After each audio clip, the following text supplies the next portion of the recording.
So I was asked the question, how do you find underrated stallions that are going to take off? And you're not going to like the answer to this question. You need to look at every yearling at a yearling sale.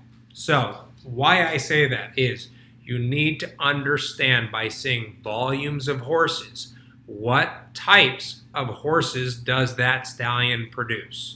And so by seeing all of his offspring that are for offer at yearling sales, you can get a gauge on what types of horses and what quality of horses does that stallion produce. The other thing that you can understand is before you go to the yearling sale is understand what book of mares did that stallion breed.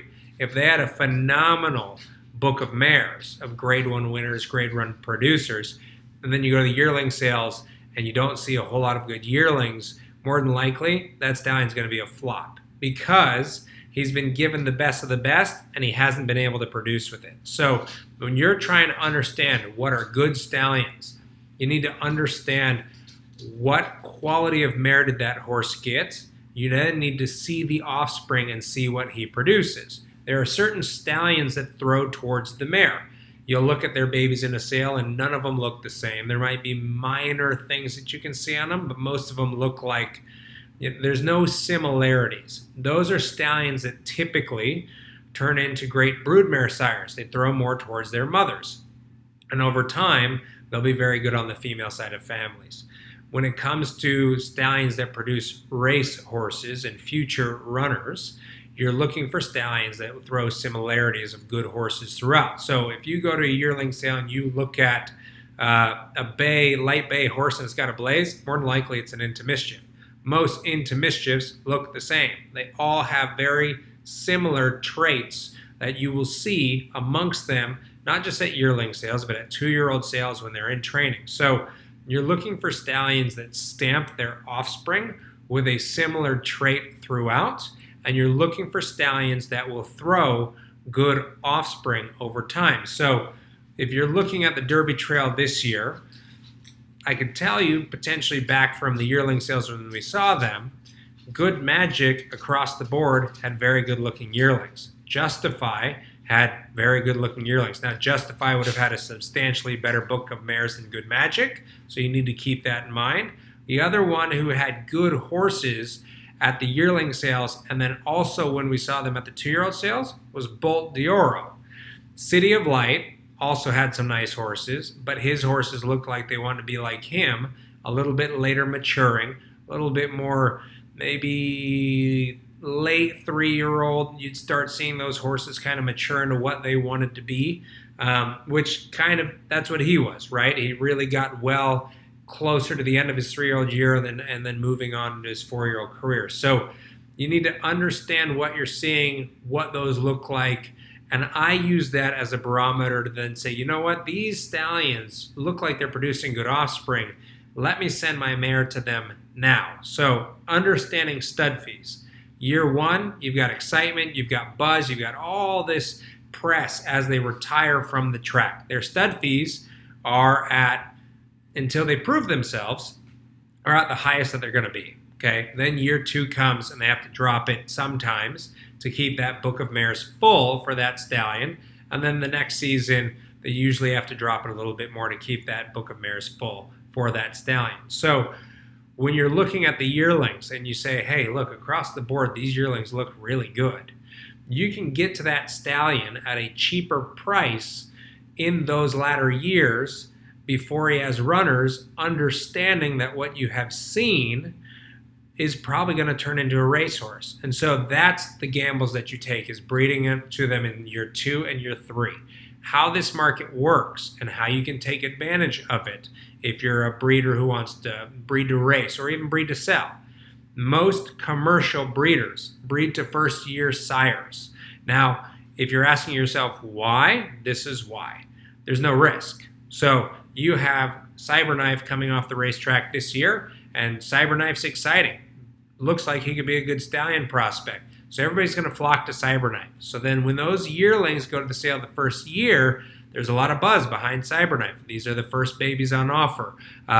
He won X, Y, and Z, And you get all this press behind these first-year sires. They haven't had a runner yet, so there's nothing to say that that stallion can't produce. So you have limited risk because as long as that mare is going to potentially throw a good-looking baby, the press that is behind that stallion going into those first years, then that first yearling sale is going to come out and they're going to say, hey, Cyberknife had a sales average of $250,000 a yearling with a $50,000 stud fee or whatever his stud fee was, okay? That press feeds off of selling those yearlings through that season.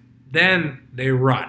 And to be honest, we make judgments in horse racing that are far too quick, right? If a stallion doesn't have a good 2-year-old season, he's dead in the water for the next season for breeding. Some of these stallions don't want to be 2-year-old sires, so you need to keep that in mind.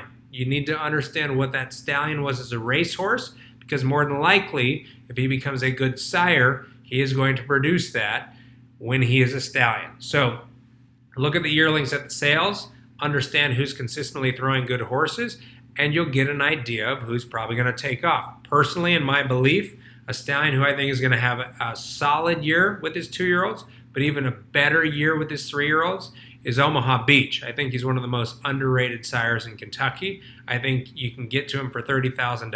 I think it's a bargain because if you look at how deep his female family is, and if you look at what he was as a racehorse, you want a grade 1 at 6 furlongs, you want a grade 1 at a mile and a 16th, he is a substantial horse as a racehorse himself.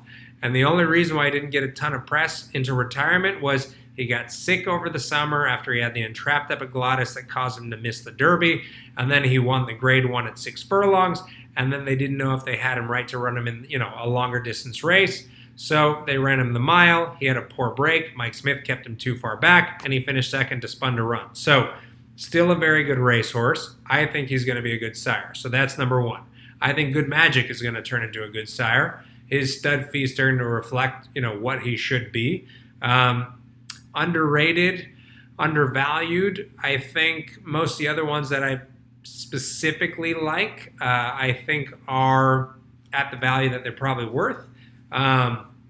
One stallion actually who I think could do really well, but you need to be patient with his babies, is going to be Preservationist. I was quite impressed with what he produced at the yearling sales.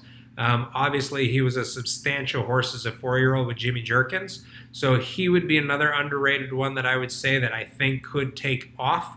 But in terms of what's underrated in the market that's currently there, we saw last year, we saw Sharp Azteca have a solid year. We saw Army Mule throw some runners. These stallions are not getting very good mares. So if you are looking for a stallion that could throw you runners, but probably the one that is the most undervalued of all, that I loved him physically when I saw him, and his horses are proving it left, right, and center, would be Oscar Performance. Obviously a substantial grass horse with Chad Brown.